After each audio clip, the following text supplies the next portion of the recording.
Le soleil se lève sur les plaines de Lydie. Le vent soulève la poussière et dans la lumière dorée du matin, deux armées s'avancent l'une vers l'autre. Les tambours battent. Les éléphants avancent, écrasant la terre sous leurs pas. Les phalanges lèvent leurs piques.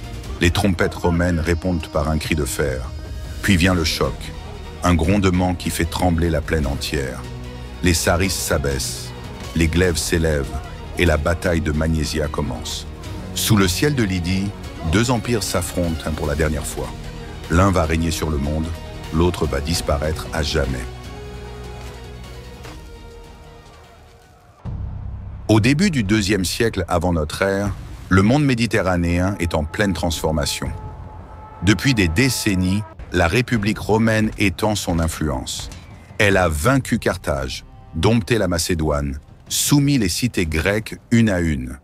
À chaque victoire, Rome impose non seulement sa loi, mais aussi son idée du monde, celle d'un ordre romain, d'une paix garantie par la discipline et la force. Mais à l'autre bout de la mer Égée, un autre rêve grandit. Un rêve plus ancien, né dans les pas d'Alexandre le Grand, celui d'un Orient uni sous la culture grecque, d'un empire où l'esprit d'Alexandre continuerait de régner.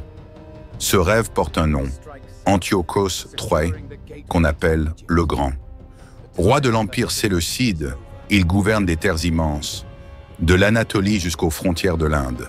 Sous son règne, les marchés de Babylone s'animent à nouveau, les temples de la Syrie résonnent de prières en grec, et les armées orientales reprennent confiance. Antiochos n'est pas un tyran sans vision. Il se veut le restaurateur d'un monde grec éclaté, le protecteur des peuples hellénisés contre la domination de Rome. Mais son ambition dépasse les frontières. Il veut reprendre pied en Europe, poser son sceau sur la Grèce et peut-être ramener l'équilibre des puissances perdues depuis la mort d'Alexandre. Pour Rome, ce projet est une menace directe.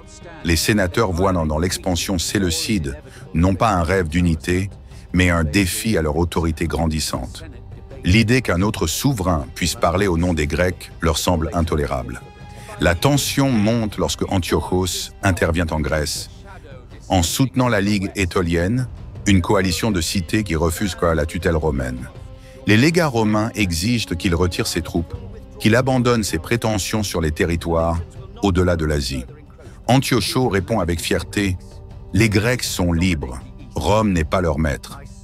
À partir de ce jour, la diplomatie ne suffit plus. Les ambassades échouent, les alliances se reforment, et dans les temples, on sacrifie déjà aux dieux de la guerre. Pour le Sénat, il ne s'agit plus seulement de défendre des alliés, mais d'affirmer la domination romaine sur tout l'Orient. Pour Antiochos, au contraire, il s'agit de prouver que son empire n'est pas une ombre du passé, mais une puissance encore capable de décider du destin du monde grec. Deux mondes s'opposent, l'un croit en la loi, en la discipline, en la marche irrésistible de Rome, l'autre croit en la gloire ancienne, en la culture, en l'esprit d'Alexandre. Et quand deux visions aussi vastes se croisent, le mot « paix » disparaît. Seule la guerre peut dire qui a raison. Ainsi commence le chemin vers Magnésia, là où le tonnerre des légions rencontrera la fierté d'un roi grec et où l'histoire décidera de quel côté l'avenir se tournera. L'annonce de la guerre se répand comme un feu d'été. Dans les temples, les prêtres allument les encens. Les devins scrutent le vol des oiseaux. Les rois, eux, comptent leurs alliés et leurs soldats. Antiochos III, depuis sa capitale de Sardes, fait rassembler son armée. Des messagers partent dans toutes les directions, vers la Syrie, la Mésopotamie, la Phrygie. Chaque satrape reçoit l'ordre de fournir des hommes, des chevaux et de l'or. Le vieux rêve d'un empire grec oriental reprend forme, cette fois sous le signe des armes. Sous ces bannières, c'est un monde entier qui se met en marche. Des phalanges disciplinées, vêtues de bronze, venues de Macédoine, des cavaliers cataphractes, cuirassés d'acier, venus des plaines de Médie, des archers perses, des frondeurs lydiens, des éléphants de guerre venus d'Inde. Une mosaïque d'armées, de langues, de dieux différents, mais un seul roi, une seule volonté, repousser Rome. Dans les cours orientales, on parle avec assurance. Antiochos croit que sa supériorité numérique suffira. Il imagine encore Rome comme un adversaire terrien, lent, discipliné, mais incapable de résister à la fureur d'un choc d'éléphants et de phalanges. De l'autre côté, à l'ouest, la nouvelle parvient jusqu'au Sénat. Les sénateurs romains comprennent qu'un roi comme celui-là ne reculera pas. Ils nomment un consul expérimenté, Lucius Cornelius Scipio Asiaticus, frère du célèbre Scipion l'Africain, un nom qui porte déjà la légende. Sous son commandement, Rome lève une armée plus modeste, mais plus cohérente. 30 000 hommes, pas plus. Mais chaque légionnaire sait manœuvrer, chaque centurion connaît le poids de la discipline. À leur côté se joignent les alliés de Pergame, menés par le roi Eumène II, un stratège rusé et fin connaisseur du terrain. Ce n'est pas une guerre d'orgueil, c'est une guerre de précision. Rome avance lentement, méthodiquement, sans panique. Les convois traversent la mer Égée sous escorte rhodienne, les campements se dressent en Asie mineure et les routes se couvrent de poussière sous les pas réguliers des légions. Antiochos, lui, prépare le théâtre du choc final. Il choisit les plaines ouvertes près de Magnesia ad Sipylum, en Lydie, un terrain vaste, sec, parfait pour déployer ses éléphants et sa phalange. Ses ingénieurs installent des tentes royales. Ses officiers tracent des lignes de bataille à la craie blanche sur le sol. Le soir, les feux de camp s'étendent à perte de vue. Des milliers de torches brûlent dans la nuit. Et au centre, la tente royale d'Antiochos brille d'une lumière d'or. Là, entouré de ses généraux, il contemple les cartes. Sur la table, les rivières, les collines, les chemins, tout semble sous contrôle. Mais l'histoire, elle, n'obéit à aucune carte. De son côté, Eumène de Pergame observe aussi.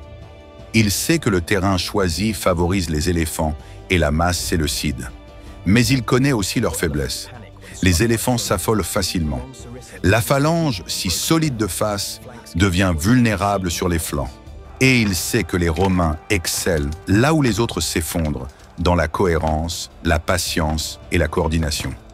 Les jours qui précèdent la bataille sont lourds d'attentes.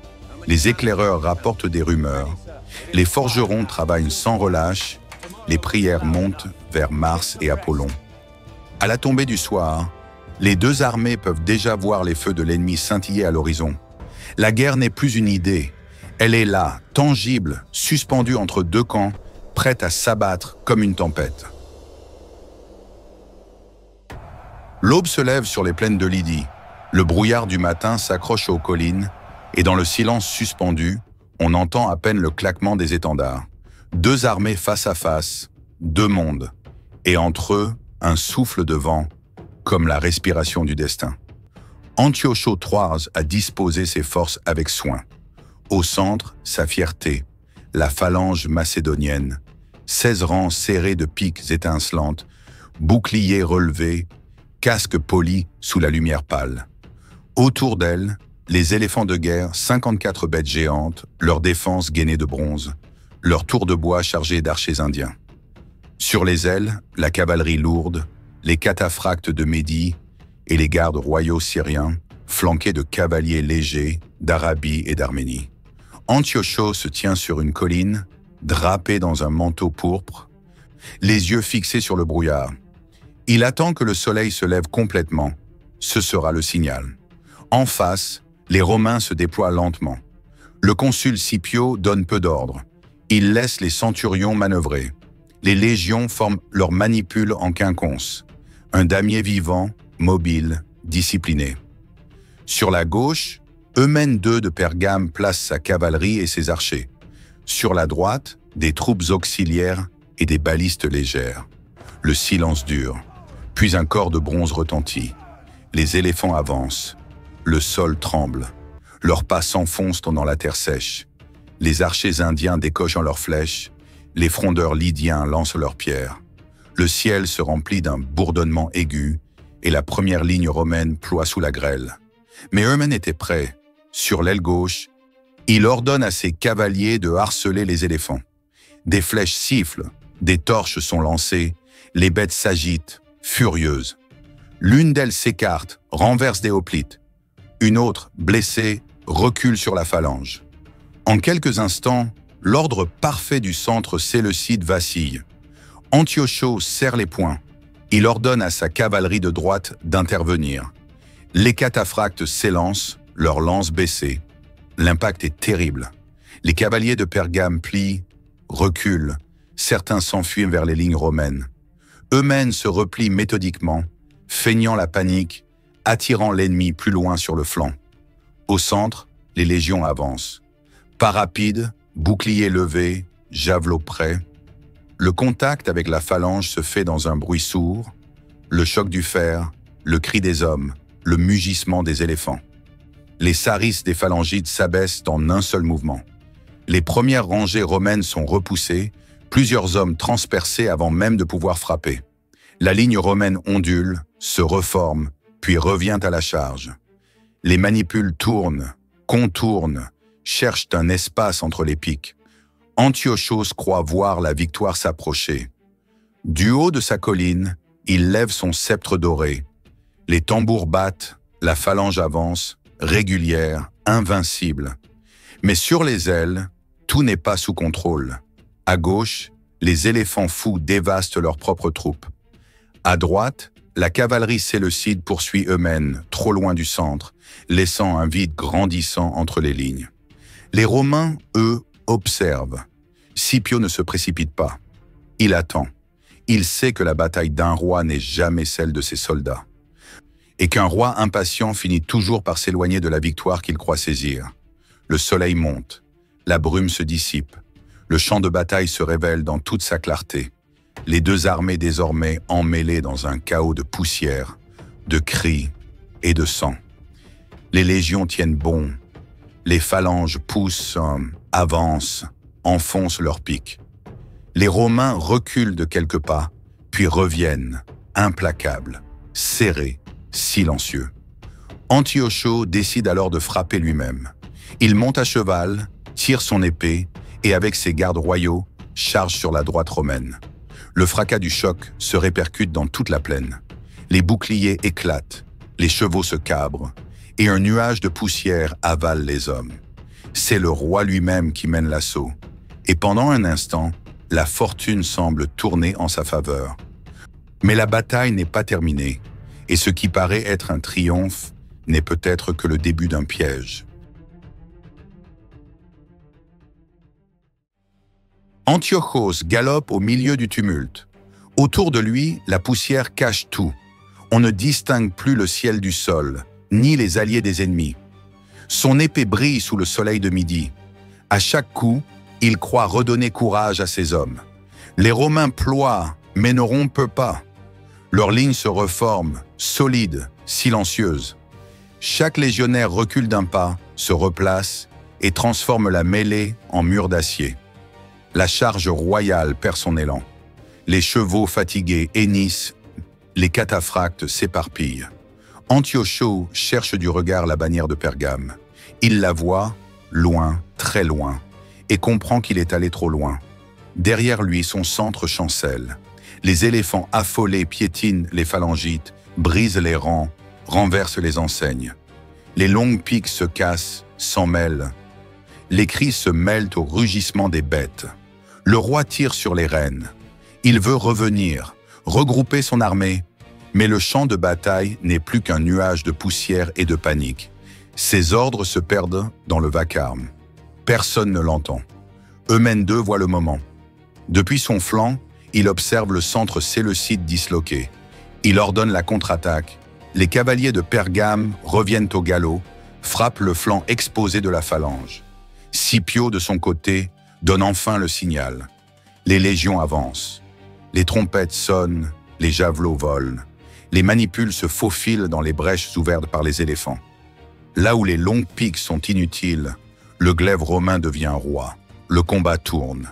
Ce n'est plus un front solide, c'est une mosaïque de combats isolés. Chaque légionnaire affronte son adversaire à bout portant.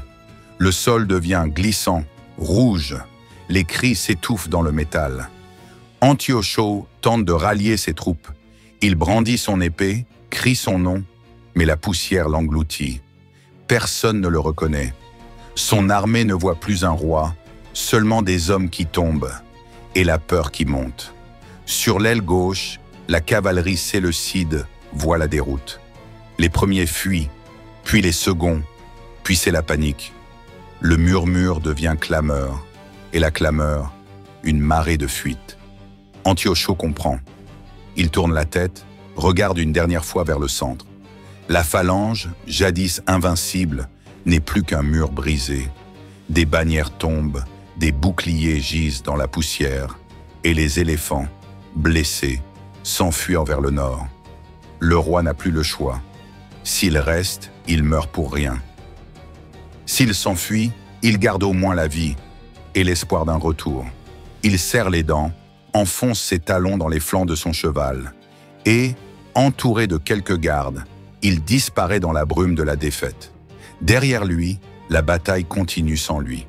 Les légions ne montrent aucune pitié. Elles avancent, implacables, méthodiques. Le fer romain achève ce que la panique a commencé.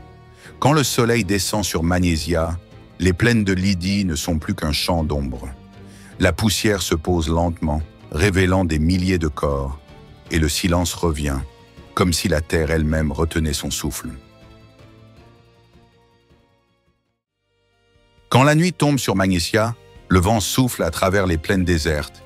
Les torches s'éteignent une à une, et l'odeur du fer chaud se mêle à celle de la poussière. Rome a gagné. Le lendemain, le consul Scipio parcourt le champ de bataille. Devant lui, les corps jonchent à la terre, et les enseignes séleucides gisent dans le silence. Les officiers notent les pertes, les héros proclament la victoire. Mais personne ne se réjouit vraiment, car ce n'est pas seulement une armée qui a été vaincue, c'est un monde qui s'est effondré. Antiochos fuit vers Sardes, puis vers Antioche. Son visage est sombre, sa cour réduite, et son empire mutilé. Les satrapes se rebellent, les coffres sont vides, les dieux semblent l'avoir abandonné. 2 ans plus tard, il est contraint de signer la paix d'Apamée, un traité humiliant. Il doit livrer ses éléphants, sa flotte, payer une rançon immense et abandonner toutes ses provinces d'Asie mineure. Les Romains n'ont plus de rival en Orient. Le monde hellénistique vient de perdre son dernier grand roi. Antiochos se retire dans ses provinces orientales. Là, dans les temples ruinés, il cherche encore à offrir un dernier sacrifice aux dieux. Mais la gloire ne revient jamais. Un soir, au cœur d'Élimaïde, il tombe sous les coups d'une révolte. Un roi, seul, tué pour l'or qu'il voulait offrir aux dieux. Ainsi s'éteint Antiochos le Grand, celui qui voulut égaler Alexandre. Mais même dans la défaite, son nom survit. Les Grecs d'Asie chuchotent encore son courage. Les Romains eux-mêmes respectent sa ténacité. La bataille de Magnésia n'a pas seulement changé une carte, elle a changé le souffle du monde. Rome est devenue la maîtresse de l'Orient, et l'écho des phalanges d'Alexandre s'est tu pour toujours. Pour la première fois, le monde méditerranéen n'a plus qu'un seul cœur, et ce cœur bat au rythme de Rome.